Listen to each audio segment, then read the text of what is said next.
Hello guys, and welcome to episode 72 of my Rome 2 Total War campaign with the Iceni tribe. Today we are following on from just taking over Trapezos from Pontus, and we're going to move on to look at our other armies and see what other moves we can make throughout this turn. If we can't make any, we'll just go straight on to the next turn and continue our conquest of the world. So here I'm going to upgrade the Will of Andrasta so they get a better Grand Camp following, which will increase their morale to plus 16%. And the general is brand new, so we're going to go ahead and make him a warrior. We're also going to provide him with a household. I'm just going to quickly scroll through them and have a look, see if there's any decent ones that I might need to take advantage of. So there's a plus 5% research rate one there. I'm going to add that, make our research a little bit quicker, because at the moment we're very close to the land and community laws, and that will help us amazingly with the plus 4 public order per turn. This one, written language, gives us plus 3 public order per turn, so that's also very useful, and that's why I'm going down that route, so that I can conquest a lot quicker. Braux's Vanquishers need upgrading as well after taking over Trapezos, and we're going to probably increase a skill that they already have. Probably going to increase the infantry command trait. Let's have a quick look at what the army actually consists of. Yeah, a lot of infantry, so the infantry command will definitely be a good one to increase. Okay, that's good. I don't have any cavalry in that army. So let's have a look over here. The Hunters of Cassidius. Now why did I make these? Ah, for the Bithynians. Yes, because the Bithynians have a fleet in this area. Now I'm actually going to continue to expand this army, and we'll use it to attack the Bithynians after moving through the Odrysian Kingdom's lands. But before I do that, I need to get a military alliance with them. So I'm actually going to jump into diplomacy quickly and see if we can get that by using a little bit of money. So let's just quickly find the Odrysian Kingdom. We'll jump into the diplomacy. Sit, friend, and let us talk, and ask for a military alliance. Wine until we can talk no more. So they decline that. On such terms. Your people are worthy, but my people deserve better of our talk. Let's offer 6,000 in order to get our military alliance. There we go. The Bravo. gods will rejoice at the words we have spoken today. So that will allow me to move through their lands now. Very, very useful. Okay, so in the meantime, we're going to begin to move towards the Odrysians' lands. But we're not going to cross into the new province, because what I want to do is recruit more troops on the border. And we're going to recruit more units. We're going to get some heroic nobles from the Great Hall that's been made in Dacia. That'll be really awesome if we can get some heroic nobles. And then I can just recruit mercenaries in order to attack the Bithynians at Nicomedia. Okay. So that's pretty awesome. How can I help? Completely forgot I made that army. The army at Phasis, well, they're going to have to stay there until we sort out the public order properly, because otherwise, if I leave, then I'm going to be in trouble with that settlement, and probably there'll be a rebellion. So the Swords of Power are going to have to stay where they are. The Mists of Doom in Petra do have the opportunity to hit Hegra this turn, but if I move out, I have a feeling it'll go minus. Yes, it will. And there isn't anything that will really help that stay positive for next turn. I need to be careful I don't accidentally move them too far away. The Noble Stags staying in Samandar, as it's only just got to 0 happiness per turn. And we're actually down to now 10 food surplus, which is awful. So I might have to go around again and see if there's a farm I can upgrade somewhere. Although I don't actually have the money to do so at the moment.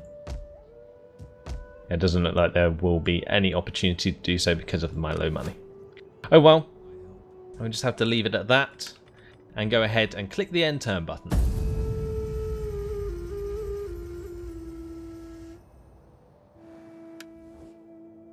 I hope that this offer of coins will be taken in the right spirit of comradeship and respect. So the Bithynians are offering me a peace treaty. Now, considering I'm now allied with the Odorisian Kingdom, who is at war with Bithynia, this isn't something that I necessarily want to do.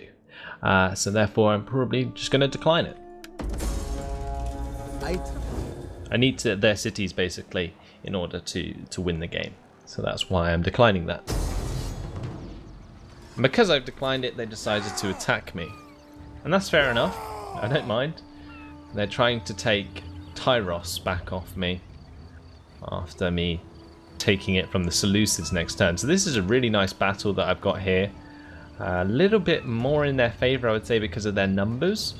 But my troops are, I would say, more vetted, or they have better unit ranks. So they're likely, with the ballistas, to be able to destroy the enemies pretty quickly.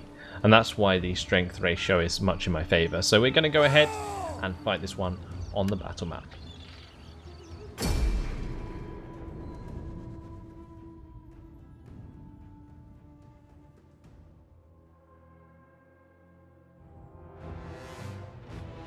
So, this is the first defensive battle I've played in a long time.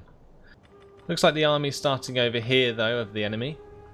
And I'm going to line up my ballistas in that direction. Now, if the enemy gets to my ballistas, I will probably lose the battle, so I need to make sure that they're well defended. So we're going to line up our levy freemen in the street, with my painted ones behind, a couple of units of those, to hold off this area here. We're going to get the general up here as well, because that's probably going to be the primary place where they attack. Then we're going to defend the flanks with the other units that I have. But before I do that, let's just set up my slingers. I'm going to also put my slingers at the front here, amongst my ballistas and my general. And now we can select the other units of levy freemen and put them on the side. Okay, so let's get these depleted units out of the way. Don't really want to keep them amongst my army because it just makes everything confusing.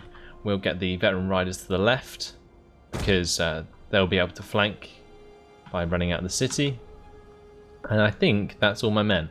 So this lot is one group, this lot is the second group, and then I've got my cavalry as a third group. Okay, let's go ahead and start the battle. We'll see what we can do about destroying the enemy. So we're just going to use round shot with the ballistas and try and break down their lines before they hit me. We're going to fire at the units that are likely to spread the most damage. So I've got one aiming at this Bithynian infantry here. It seems that my units are missing, which is kind of annoying. I really need them to get some really effective hits. So that was a really nice one there. They lost 40 men in one barrage. This unit's taking the same punishment, so is this one.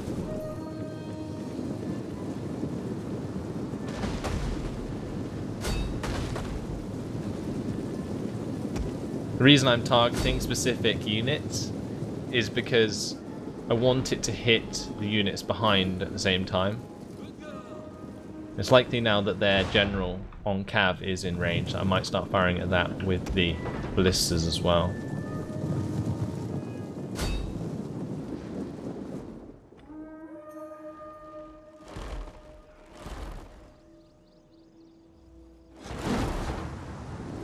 Now if they don't necessarily attack into my front line here, then what I can do is actually just swing my forces around to this right side instead. Seems that my ballistas are doing a lot of damage though. We need to make sure that they can get targets they can actually fire at. If I can get some hits into this large clump of men here, that would be lovely.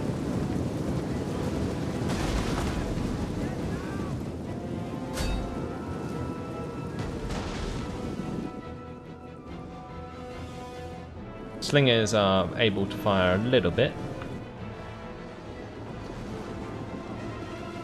I'm going to put all these guys into shield screens though.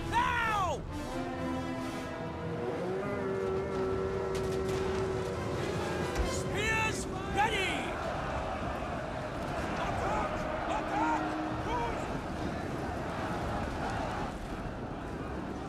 Ancestors, Shenanigans! Move it! And as the enemy attack, we'll be able to hold them back, and I'll be able to push my painted ones through the formation to help out in the front line. Brits! Our general is under attack. We need to stop the ballistas from moving. They don't get themselves killed. So we've got my painted ones and heroic nobles going through the gap. We're going to war cry onto the general unit. Actually, that's not even the general unit, but it doesn't really matter. And we're going to set both our painted ones at the front here to go into a frenzy with my general as well. So holding them back there with the formation.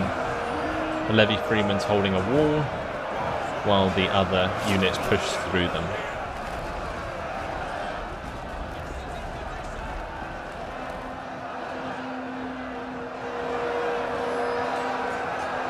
Using spear walls like this was very much the sort of fashion in the Britannic tribes. It's actually pretty cool that we're making use of this to win a battle. And as they're starting to run away, we're going to push forwards and run them down.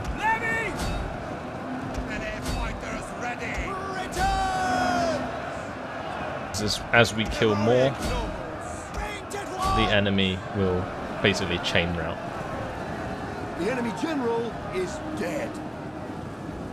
As you can see, we're charging after them. Huge Bithynian army. We're not going to let them get away. If they do completely chain route, which it looks like they are doing, I'm just going to use my veteran riders to mow them down.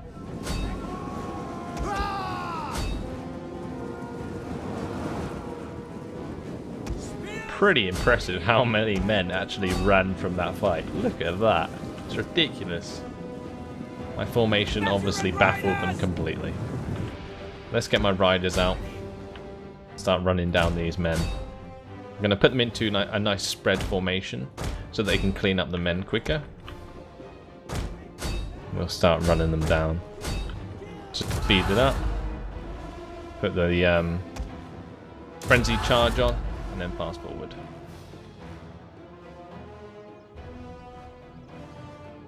We'll just mow them down.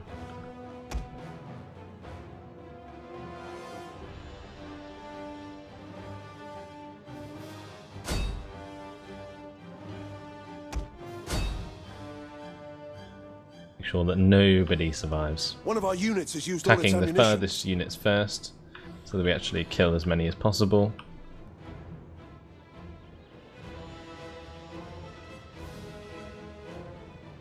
And then we can sweep back and destroy the rest. Doing well on this side to clean up.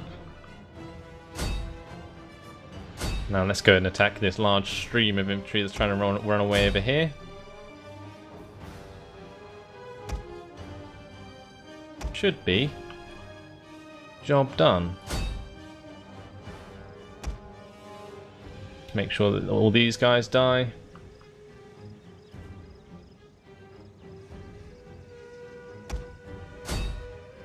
Okay, it's the majority of them dead. Our units seem to be getting a few ranks off this, which is nice. And we're going to go ahead and quit the battle there. So, decisive victory. We lost 113 men, they lost 2,486. A glorious battle. My ballistas did a ton of damage, but the veteran riders at the end cleaning up did even more. See one of my painted ones unit there also got 477 kills, which is ridiculous. But thanks to that wall formation, they were free to kill as many as they liked, especially in frenzy. They do a lot of damage. Okay, so we managed to kill the general, and they only have a few units left, which means this army is probably now completely redundant. So that's going to force that back. And now Bithynians can't really do much to me in the Seleucid lands.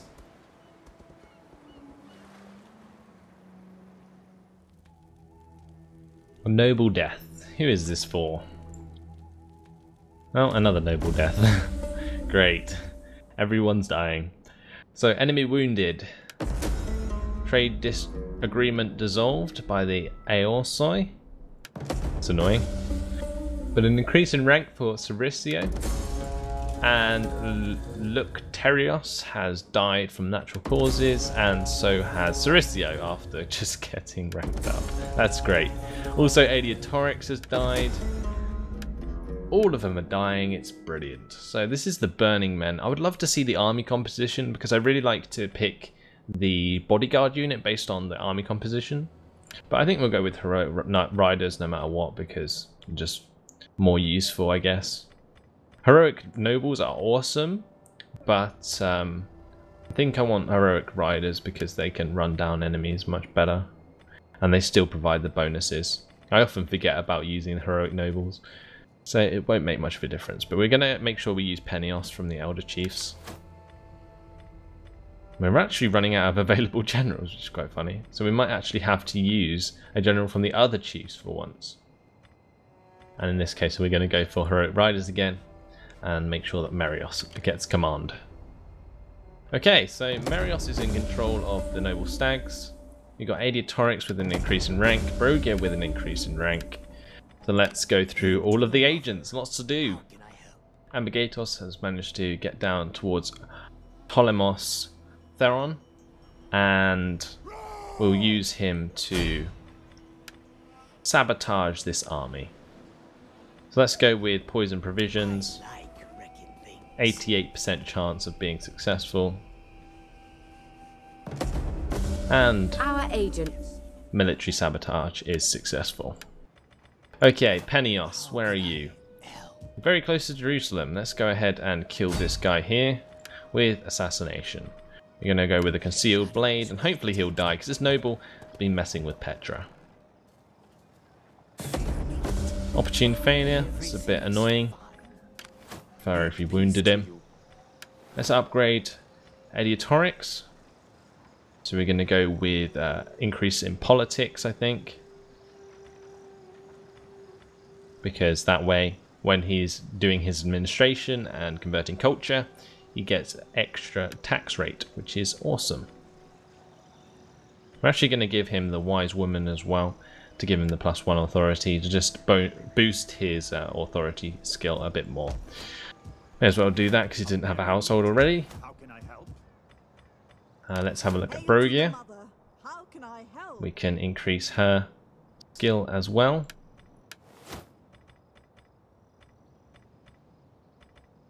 Make sure that she starts to become a dignitary.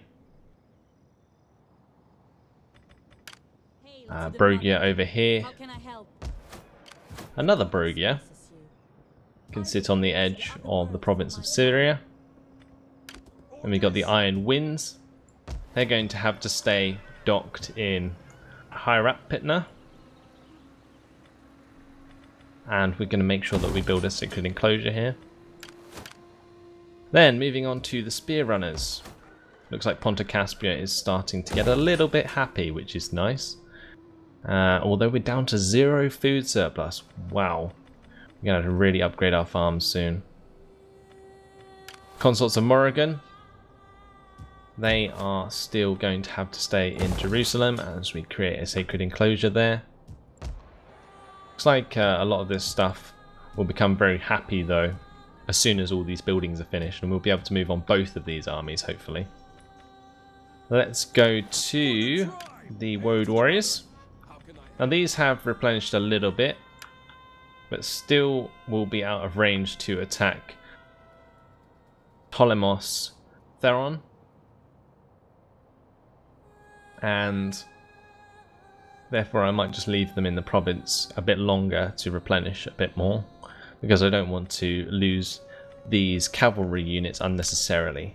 especially considering they're quite high unit rank. Now I'm going to go ahead and make this another sacred enclosure. We're going to convert this to the Grove of Rosmerta, this to a fisherman's hut, and this to the barbarian village. And this one can be changed into a shrine of Tutatis, which will help again with the happiness. So that was Braucus' Vanquishers. We're going to move to the Mists of Doom. We've got the Burning Men. My general here has increased, or it can be upgraded to level 1 horses for some reason. But while we're here, let's just upgrade the cattle farm to get more food. It's actually maybe worth bringing out the Burning Men from Camalodunum and making the capital somewhere in the middle of my empire, because at the moment I have an army that's sitting here with unit rank 9 men and I'm not doing anything with it. And it'd be nicer if I could bring the army to the front line and actually do something with it. However, it's likely that by the time they get there now that they won't be able to do anything anyway, because the game would have finished. Oh well, doesn't matter. Let's go to the Will of Andrasta in Tyros. They just finished beating back the Bithynians, and they have therefore increased in rank. So let's make him a soldier to give him the extra zeal. Now he's got 7 zeal. And he might be able to move on from Tyros after these buildings have finished being dismantled and so on. But otherwise we need to go to the Swords of Power. And now it's +8. Let's see if we can move out. No, we cannot. So we're going to have to wait there for the buildings to finish. Doesn't look like I'd be able to move anything at this rate, which is kind of annoying. Will of Andrasta, Swords of Power, Blades of Balatukadros. Ah, yes, my awesome army. Heading towards the Bithynians. Now if we put them into double time... Oh, they already are in double time. I was thinking that it might be faster for me to get to the Bithynians, but it looks like it will be on sea anyway. And I'll probably attack Ephesus. That looks like a good target. Although they possibly might get attacked by Rhodes in the meantime. I'm not sure who Rhodes is at war with, but because I've just attacked the Sardes, I wouldn't be surprised if they join in the party as well. Yeah, I really like to take advantage of what you do in this game. Now, we're going to move on this army now. Forget about the recruitment of heroic nobles. And actually in this province we can build a lot more. Actually some chariots. That'd be pretty cool. I haven't actually used many chariots yet. So we're going to get a couple of chariot units and another slinger unit. And then he can continue down through the Odrysian Kingdom's lands. We've got the noble stags in Samandar. Now if these move out, I have a feeling it will go negative. Yes, it will. So they're going to have to stay there again because I can't really risk it going any lower. Otherwise I'll get an instant rebellion and that would just be annoying. The Aorsi have been attacked by Pontus over here. And you can see that Pontus has taken Mutzketa. I have no idea if I said that right. We're getting to the lands of the names I cannot pronounce. It's brilliant. Let's quickly go through the event messages. You got household expands. It's awesome. Trait gained. Tribal confederation. This tribe has joined with another, strengthening both their cause and offering greater protection to the people. So who did they join with them? Let's quickly jump into the diplomacy and find out what's going on there. So, the Horde of the Steppe. They joined up with whoever it was up here. I can't remember their name. The Thisagete, I think it was. So they also have actually joined up with them to create one bigger nation, which is actually pretty cool. We have need of talk. I'm not going to initiate any diplomacy with them, but let's A nice thing to know. Maybe they're going to help me attack Pontus, even though they are my defensive allies, not my military allies. So that's all the armies looked over. I unfortunately can't really move many of them except from the newer ones that I've built. And unfortunately, that has been my time. So, a bit of a shorter episode today, but I don't necessarily think you want to watch the end turn screen, which is pretty much what the next episode is going to start with. So I'm going to go ahead and end it here. Thanks for watching, guys. Hope you enjoyed this episode, and I'll see you in the next one. Goodbye.